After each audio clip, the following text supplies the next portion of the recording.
देश में एक बार फिर से बेरोजगारी की दर बढ़ने लगी है। ये दावा centre for monitoring Indian economy यानी CMIE के हालिया आंकड़ों में किया गया है। CMIE का कहना है कि देश के शहरी इलाकों में बेरोजगारी दर एक साल के उच्चतम स्तर पर पहुंच गई है। CMIE के मुताबिक अगस्त के पहले 15 दिनों में शहरी इलाकों में बेरोजगारी दर 9.35% पर पहुंच गई है। बेरोजगारी दर का ये आंकड़ा अगस्त 2021 के 9.78% के बाद सबसे ज्यादा है।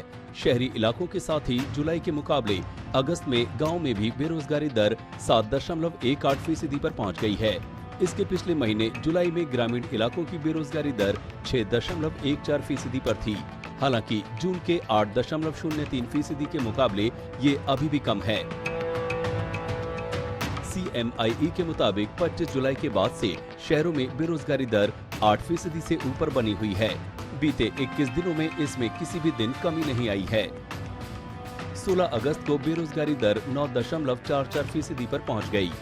गांव में 27 जुलाई के बाद से बेरोजगारी की दर 6% से ज्यादा रही है। देश भर में बेरोजगारी दर 24 जुलाई से लगातार बढ़ी है और इस बीच केवल 1 अगस्त को इसमें मामूली कमी दर्ज की गई थी। ग्रामीण क्षेत्रों में बेरोजगारी दर बढ़ने की बड़ी वजह मनरेगा के रोजगार में आई कमी है। जुलाई के मुकाबले अगस्त में मनरेगा के रोजगार में 47% की गिरावट आई है।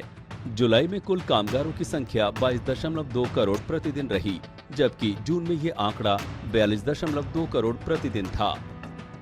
ग्रामीण इलाकों में बेरोजगारी बढ़ने का खतरा असंतुलित मानसून भी दिखा रहा है। इसके चलते खरीफ फसल के उत्पादन में कमी की आशंका गहरा गई है। इस साल धान, अरहर और उड़द की बुवाई का एरिया पिछले साल से करीब 53% घटा है। कई जगह सामान्य से ज्यादा बारिश होने की वजह से भी फसल बर्बाद हुई है।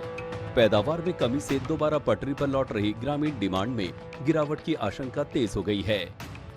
अगर महंगाई के बीते एक साल के ट्रेंड पर नजर डालें तो CMIE के हालिया आंकड़ों के मुताबिक अगस्त 2021 में देश में बेरोजगारी दर 8.32% थी और उसके बाद इस साल फरवरी में ये फिर से एक बार 8% के पार पहुंच गई थी। उस समय गांव में भी बेरोजगारी दर 8% के पार निकलकर एक साल के टॉप पर थी। बीते एक साल में देश भर में सबसे कम बेरोजगारी दर इस साल जनवरी में थी। जानकारों का भी मानना है कि महंगाई का असर कम आय वर्ग पर ज्यादा होने से भी बेरोजगारी बढ़ी है। वहीं अमीर वर्ग को इससे किसी तरह का नुकसान नहीं हुआ है। ऐसे में ये असंतुलित रिकवरी भी बेरोजगारी को बढ़ा रही है। ऐसे में अब देखना होगा कि किस तरह से त्योहारों में बिक्री बढ़ने और सरकारी नीतियों के असर से कम आय वर्ग को फायदा मिलता है, जिससे बेरोजगारी घटने के साथ ही देश की तरक्की भी तेज हो सके।